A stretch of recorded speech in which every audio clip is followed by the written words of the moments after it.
my mind just like that. I was at some Tata conference in Goa, and I was hovering around the breakfast buffet table. And generally speaking, I'm a little bit of a health freak. I didn't want to put on weight. Abhi ye khana hai, ki wo khana hai. Can I use this muesli? Can I use that? Where is the boiled egg? I was around the breakfast table thinking of it. And then Shiv, this gentleman comes who has a very nice sense of humor, Dr. J.J. Irani.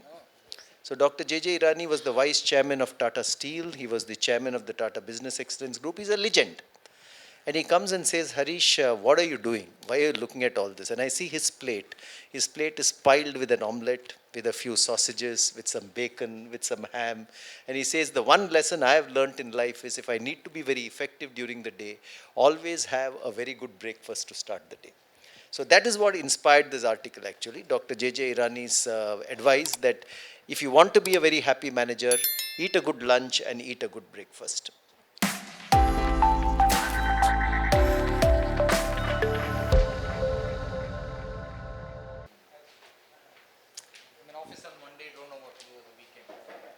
So in office on Monday, think what to do on weekend.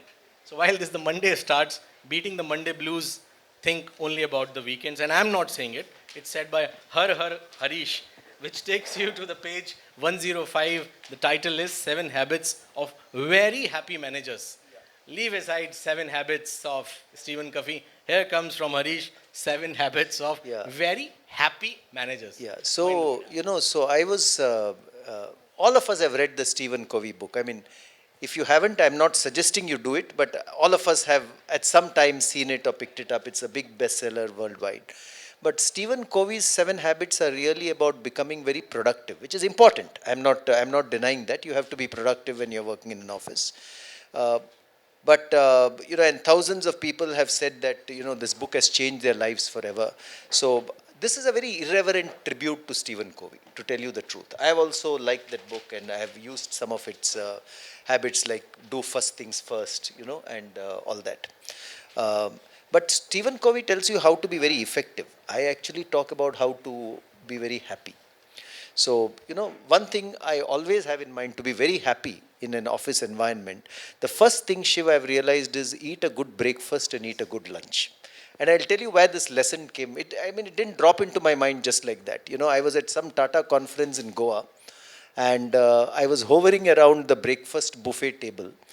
And generally speaking, I'm a little bit of a health freak. I didn't want to put on weight. Abhi ye khana hai, ki wo khana hai. Can I use this muesli? Can I use that? Where is the boiled egg? I was around the breakfast table thinking of it. And then Shiv, this gentleman comes who has a very nice sense of humor, Dr. J.J. Irani. So Dr. J.J. Irani was the vice chairman of Tata Steel. He was the chairman of the Tata Business Excellence Group. He's a legend. And he comes and says, Harish, what are you doing? Why are you looking at all this? And I see his plate. His plate is piled with an omelette, with a few sausages, with some bacon, with some ham. And he says, the one lesson I have learnt in life is if I need to be very effective during the day, always have a very good breakfast to start the day. So that is what inspired this article actually. Dr. J.J. Irani's advice that if you want to be a very happy manager, eat a good lunch and eat a good breakfast. But also, if you want to be a very good manager, I tell myself it's very, very important to keep your presentations very brief, because, everyone will be happy that it's brief. No one likes to sit through a 100-slide presentation. If you want to deliver true happiness to yourself and to your colleagues, I think all of us can distill our thoughts within 5 or 10 slides. You don't need more than that. Maybe even less to say exactly what you need. The third thing that, there are many other points I make, but the third point which I am also guilty of not having followed, is really to be silent during meetings and not talk for the sake of talking. I recently attended a session where a guy told me that typically all managers do a second job that they are never paid for, which is to talk in meetings to appear intelligent.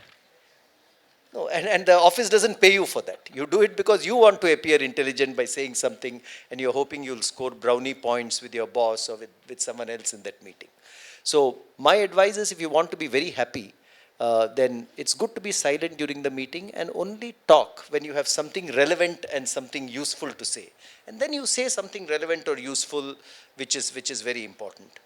But I also think, for instance, in offices, to be very happy, uh, I think, and this is my view, that if you focus on one thing at a time and do it well, I think you're much happier in offices rather than trying to multitask some 6, 7 things and going back at the end of the day with 2, 3 of them left unfinished or open, which always bothers you. If I go into a weekend with a couple of tasks left unfinished, it's always playing on my mind over the weekend. How will I bring them to a conclusion? So these 7 habits, these are just 3 or 4 habits. There are 7 habits of very happy managers in the book. And I would invite people to read them and compare them with what Mr. Covey has said.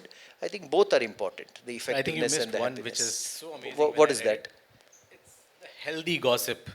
क्या चल रहा है Yeah, यार? yeah, that is, क्या that चल is, रहा है यार? that is very important. Healthy gossip is extremely important in offices. Without a grapevine and without gossip, an office will never be an office. Okay, otherwise you'll only be bound by formal hierarchies and formal structures and conference room ke minutes and all that. Which conference room minutes never have gossip in them. So if so so I mean we are all humans. Okay, we are humans. We are part of a human system, and we love gossip. Okay, whether it's about Bollywood stars, whether it's about our colleagues, about our bosses, about our team members. So I think healthy gossip actually, kind of lubricates the workplace very, very well and creates, gossip can also be unhealthy if it is very not wicked, if it's very malicious. But there's also healthy, good gossip. Um, for instance, if I gossip about what Shiv ate last weekend, now that's healthy gossip. I am sure that won't be malicious. Healthy, I'm sure, for sure. So there's healthy gossip which I think can keep all of us nice, because how long are you going to talk only formal strategy kind of stuff in offices? Then the office will become very boring. So that's my view, Shiv. I mean, it's part of this happy managers bit. So I'll tell you one period in a year when everybody is unhappy, okay, in a company, and that is around April appraisal time. Everybody is unhappy. I love HR, sir. I love HR. Everybody is unhappy. A guy or a girl who gets 15% increment is happy for 5 minutes till he or she realizes her neighbor got 17%. Because happiness is relative during appraisal time. Okay, it never works. Whatever you do, you can stand bell curve. correct, and there's a bell curve on top of it. Okay, so that's one place where people are very unhappy. But my experience of people who are very happy at work, my experience, one, they have a stretch job. They always have a job which is beyond their ability. They love chewing into it. That's what makes them happy. Anybody who believes that his job is below his, IQ level or below his degree is never happy with his job. That's the first thing. Second reason why people are very happy at work is their colleagues, the team they work with, the people they work with. They feed off their energy, they feed off their ideas, they feed off their fun. Okay, that's the other time people are happy. So you go into any office, you can easily make out happy colleagues and happy teams and unhappy teams on the same floor. The happy teams will have a buzz about them. They're pulling each other's, like they're having a great time without being malicious or without putting each other down. And the third reason why people are happy is that there is progress in what they're doing morning to evening. They feel, I made a proposal to the boss. Oh, I've got an answer back. Within half an hour, he said yes. Or she said yes, let me go. These are the 3 things which I have found which keeps people really happy at work. Very true. Okay? Very true. No policy keeps people happy. Trust me, no policy. Because every policy will have somebody who's unhappy. Okay, and that's the catch of office life.